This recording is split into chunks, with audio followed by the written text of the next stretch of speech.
আমরা পাসপোর্টে যেমন জাতীয় স্মৃতিসৌধকে ধারণ করতে চাই, আমাদের ঐতিহ্য হিসাবে আরও অনেক বিষয় আছে, যেমন আমরা টাঙ্গুয়ার হাও, তারপরে কক্সবাজারের সমুদ্র সৈকতকে নৈর্ব্যক্তিকভাবে মানে নির্মোহভাবে আমরা উপস্থাপন করতে চাই। বিগত ফ্যাসিবাদী সরকারের সময়ে একটা ব্যক্তিতান্ত্রিক চর্চা আমরা লক্ষ্য করেছি।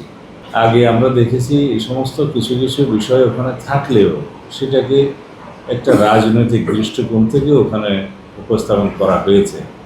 সেখান থেকে আমরা বেরিয়ে আসতে চাই। বসুন্ধরা টিস্যু, অশুদ্ধতার বিরুদ্ধে এক বিন্দুও ছাড় নয়। বাংলাদেশের প্রতিচ্ছবি এবং বাংলাদেশের প্রতিনিধিত্ব দেখবেন, বাংলাদেশের মানুষের কালচারাল যে চিন্তা সেটা ওখানে পরিষ্কৃতভাবে দেখবেন। ওখানে কোনো দলীয় চিন্তা দেখবেন না। আগে যেটা করা হয়েছিল সব কিছুতে রাজনীতিকরণ বা রাজনৈতিক দৃষ্টিকোণ থেকে দেখা, সেগুলো ন্যাশনাল বিষয়গুলোতে থাকবে না। এটা আমাদের অঙ্গীকার। ভবিষ্যতে মুদ্রার মধ্যে আপনারা বীর শ্রেষ্ঠদের চেহারা দেখতে পাবেন। এটা অবশ্য অর্থ মন্ত্রণালয়।